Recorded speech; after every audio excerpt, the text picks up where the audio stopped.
Witam w świecie izotopii. W dzisiejszym odcinku wyjawię pewien bardzo ważny powód, dla którego wybrałam minimalizm i staram się żyć w stylu slow. Ten powód ma ścisły związek z pewną wrodzoną, specyficzną cechą, o której właśnie w tym odcinku opowiem i myślę, że ta informacja może też Ciebie dotyczyć. Dlatego, że wydaje mi się, że ta cecha ma ścisły wpływ na to, że się wybiera minimalizm i styl życia slow, więc jeśli oglądasz ten kanał, to szanse są duże, że ta kwestia też Ciebie dotyczy. Dlatego zapraszam na ten odcinek.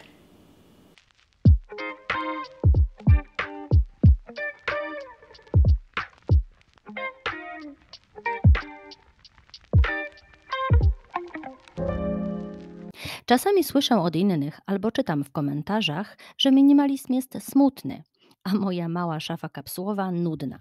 Ja oczywiście zupełnie inaczej widzę te kwestie, bo przecież nie zależy mi na nudnym i smutnym życiu. Wręcz przeciwnie, organizuję moje życie w taki sposób, żeby dawało mi radość i satysfakcję. Z czego więc wynika tak różne postrzeganie tej samej sytuacji? Ja uważam, że stoi za tym nasza własna osobowość, a szczególnie pewna wrodzona cecha układu nerwowego, która jest odpowiedzialna za odbieranie i przetwarzanie bodźców ze świata zewnętrznego. Chodzi tu konkretnie o wrażliwość układu nerwowego, naszych receptorów na bodźce, sygnały i informacje dochodzące z zewnątrz. Mam tu na myśli dźwięki, kolory, kształty, światło, wibracje, emocje, fale, promieniowanie i tym podobne. Słowem, widoczną i niewidoczną część materii, która nas otacza. Dr Elaine Aron potwierdziła badaniami, że około 15 do 20% populacji ma wrodzoną nadwrażliwość układu nerwowego, którą ona określa po angielsku terminem highly sensitive person, a po polsku tłumaczymy to na OWW, osoba wysoce wrażliwa. Dr Aron sama zalicza się do tej grupy i jej badania i książki uratowały wiele osób OWW przed całkowitym wycieńczeniem, depresją, no i takim codziennym cierpieniem. Ja osobiście na tym skorzystałam i dlatego kręcę ten odcinek, bo być może Ty też jesteś osobą wysoce wrażliwą, a żyjesz w nieświadomości tej sytuacji i prowadzisz tryb życia, który Cię wykańcza. Zaznaczam od razu, że wysoka wrażliwość nie jest chorobą ani żadnym zaburzeniem. To po prostu specyficzna budowa układu nerwowego, która przekłada się na wyjątkową podatność na działanie bodźców zewnętrznych. Jak rozpoznać nadwrażliwość? Dr Aron opracowała specjalny test, do którego link znajdziesz w opisie pod filmem, a ja teraz podam Ci kilka ogólnych wskazówek. Jeśli masz bogate życie wewnętrzne, wyjątkowo rozwiniętą intuicję, źle tolerujesz ból fizyczny, głód, pragnienie, kawę, alkohol, masz niechęć do filmów i programów pokazujących sceny przemocy, jesteś wrażliwa na ostre światło, głośne dźwięki, masz niechęć do rywalizacji i bycia obserwowanym w pracy, reagujesz roztrzęsieniem, kiedy musisz zrobić wiele rzeczy w krótkim czasie. To może powinnaś głębiej zainteresować się tematem wysokiej wrażliwości. Dlaczego mówię o wysokiej wrażliwości w kontekście minimalizmu i małej szafy? To proste. Mała ilość przedmiotów w moim otoczeniu, stonowane, łagodne kolory, białe, gładkie powierzchnie, czysta, niezagracona przestrzeń, to wszystko redukuje ilość bodźców. Działa jak balsam na duszę i ciało. Kiedy wracam z miasta, z pracy, z podróży do mojego minimalistycznego domu, moje oczy odpoczywają, moje ciało się rozluźnia, bo nie muszę zaczynać porządkować przestrzeni i układać wszystkiego, czego potrzebuję, jest łatwo dostępne, nie przywalone kupą innych niepotrzebnych gratów. Nie potrzebuję też trzymać sentymentalnych przedmiotów, bo uczucia i emocje z nimi związane są we mnie żywe i mogę je przywołać, kiedy tylko mam na to ochotę i nie potrzebuję do tego żadnych dodatkowych przedmiotów. Może właśnie dlatego oglądasz mój kanał, że też jesteś osobą wysoce wrażliwą. Odcinki są krótkie, nie skaczę z tematu na temat. Kiedy mówię w tle, nie ma muzyki. Dla osoby wysoce wrażliwej mniej znaczy więcej. Mniej bodźców to więcej przyjemności.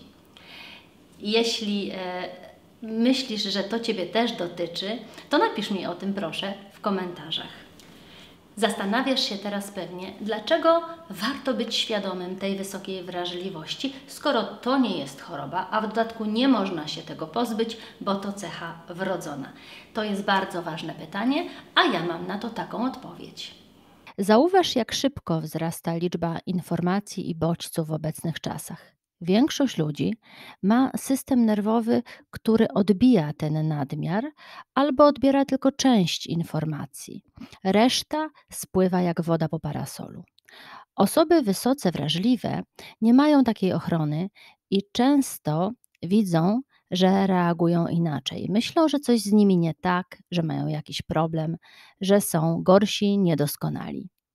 Ja jako dziecko raz pojechałam na kolonie i mama musiała mnie zabrać po kilku dniach.